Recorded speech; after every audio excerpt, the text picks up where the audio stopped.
Now this is going to be a demonstration that we don't have a technique for. That's right. in complementary therapy. This is going to be strictly Very traditional important. medicine. Okay? Very If we can give us a moment to Absolutely. switch chairs. Well, before I show you what to do, understand this, that if someone is coughing aggressively, they're coughing and coughing, and they could point to you and point to their throat. Remember, if they're making sound, that's not a choke. Okay, that's called a partial airway obstruction. So this is when it's complete silence and you don't hear anything. Once you start choking, it cuts off oxygen to your brain. You have about 10 seconds before you collapse, and everything stops at about 6 minutes, which means you don't have a lot of time to find someone to help you. You're home alone. You're gonna run to a chair, aim for your belly button just above it. Here, come down with force. I mean, I had a nice breakfast this morning, so I'm not gonna go too hard. I can literally feel my food coming up, and I'm barely coming down on it. This is how you save your life. I've had over 30 of my students in my 20 years teaching call me and tell me that they did this. So remember, once you start choking, absence of sound, you have 10 seconds. So you can choose to run around and find a chair, table, kitchen counter, hood of a car, or if you decide to run out and see your family members, again, they would need to know what to do. I would suggest you run to a table, chair, kitchen counter, come down with force, and just cause the food to pop out. Okay? So that's how we save our lives. You know, we're often trained to teach people how to save other people, but what about me if I'm home alone? Right. So remember, abdominal thrust, you have 10 seconds. Once you go, find a chair. What do you do in case of a heart attack? Heart attack in your Yourself, home by and yourself. Call EMS, let them know what the situation is. Cough, and then take a deep breath. Of course, if you have medication, take that prior to doing this, but cough, deep breath, cough, deep breath, cough, deep breath. What this does, it will buy you time. When you cough, you squeeze your heart. When you take deep breaths, you fill your lungs with air, oxygen. These are the two things that are slowing down. Cough, deep breath. It will not stop the heart attack, but Right. it will buy you time. And that's important. And that's important because you're home alone waiting for EMS to arrive. And don't forget, unlock the door. Unlock the door. Go downstairs and unlock the door, okay? Yeah. Don't if sit you upstairs can't and wonder why they can't get in there, right? Okay. Yeah. Yeah, because they'll use an axe to your door. Absolutely. Now, for grandparents who are taking care of their kids, Ah. let's go to that situation. You have a 5-year-old child choke. Remember, grandparents, if they're making sound, that's not a choke. This is not a choke. That's called a partial airway obstruction because the child is still making sound. So what do you do? So you just want to encourage that little girl or boy to keep coughing. Timmy, keep coughing, honey, keep coughing because I can still hear you. Once they go, that's when you kneel down behind them, the hands over the throat, take your index middle finger, find the belly button. The other hand, make a fist, go just above it. Place the other hand on top, and we're going to go in and up, in and up, in and up. So the child's going until the food pops out. Trust me, it won't take 20 of these. Maybe 3, maybe 5. The food shoots out like a rocket. I've seen it 3 times or so. Okay. So we call that the abdominal thrust. Abdominal thrust until the food pops out.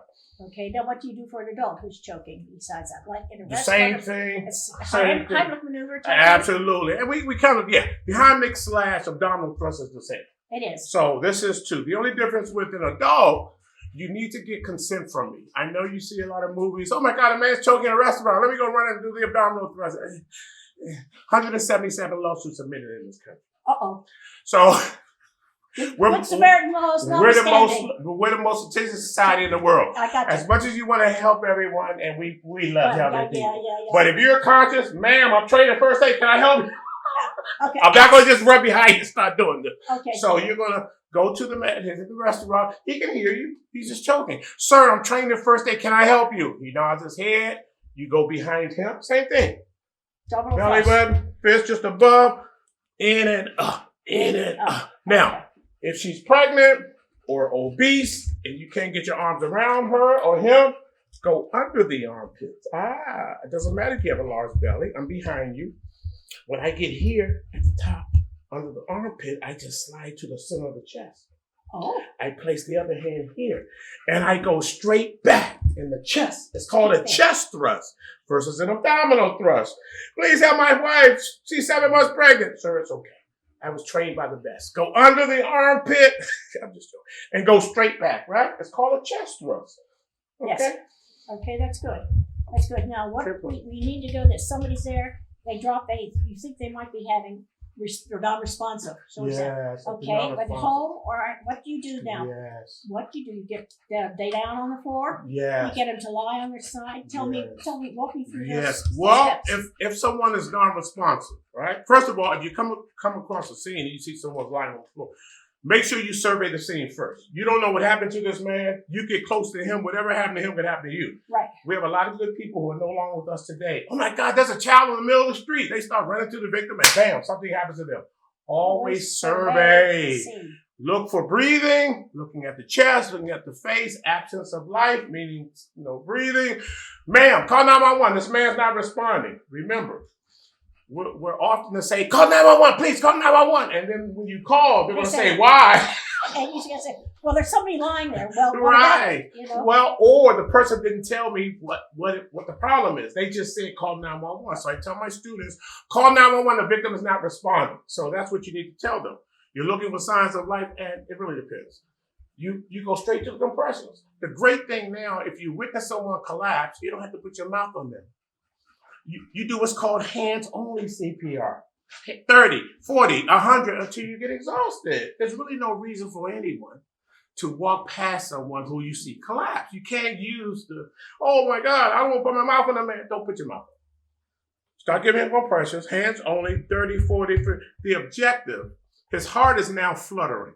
Yes. The heart, you don't have a heart attack or go into cardiac arrest and you die immediately. Your heart doesn't stop. What happens is instead of your heart beating normal, it's going to shake. It flutters for about 10 minutes. Yeah. What the heart needs is someone to hit it, which will wake it up. The heart will start pumping oxygenated blood to keep your vital organs alive until they come with that beautiful machine called an AED to deliver an electrical shock. Now, is there any difference between children and infants? We're talking about a little baby that people are so worried about. Absolutely. What do you do? So infants, we turn over and give back blows. You're going to give 5 back blows.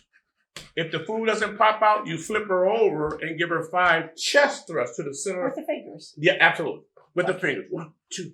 Each time I hit the chest, the rib cage hit the lungs force air up.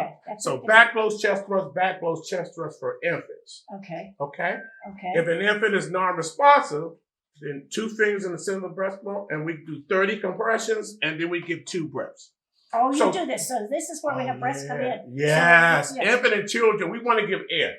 The hands only is primarily for adults, teenagers, etc. But infant, why? Because a child may have put something in their mouth. Right. Yes. Most children, it isn't a cardiac situation, but a respiratory. So I have to blow in this little girl's mouth to see if her chest rises. Yes. If it doesn't rise, that means something stopped. That's right. Or an obstruction. Absolutely obstruction. So now I have to open her mouth and look for the food. If I don't see it, I'm going to give her compressions. There it is. I have to pull the food out. Okay, so we have to address that first before we move on. We have to get the blocked airway issue resolved before we move anywhere else. Well, this has been so enlightening. It really was. Thank you. Oh, wow. Well, I want you to give them some information. Here. Thank you so much. Would you leave some contact information? Absolutely. Please? My name is Kevin Coombs. I can be reached at 202-498-7602 or 703-619-1034. And lastly, my email is, and be prepared, it's kind of long, Kevin.americanhealthserve SERV as in victory, E as in E, at Gmail. Kevin.americanhealthserve at Gmail. Thank you so much. And you can do private lessons, you can do groups. Absolutely. We offer schools. Private training where we come to you, schools, offices, churches. We have a wonderful program where we offer a free AED, a $1,500 machine given to your church. So we do something called CPR training for churches. The automated sternal defibrillator. I didn't get a chance to talk about that. That's what you need. And summer camps. Yes. Summer camps. We do a lot of summer camps all over. I mean, essentially everything. At DC.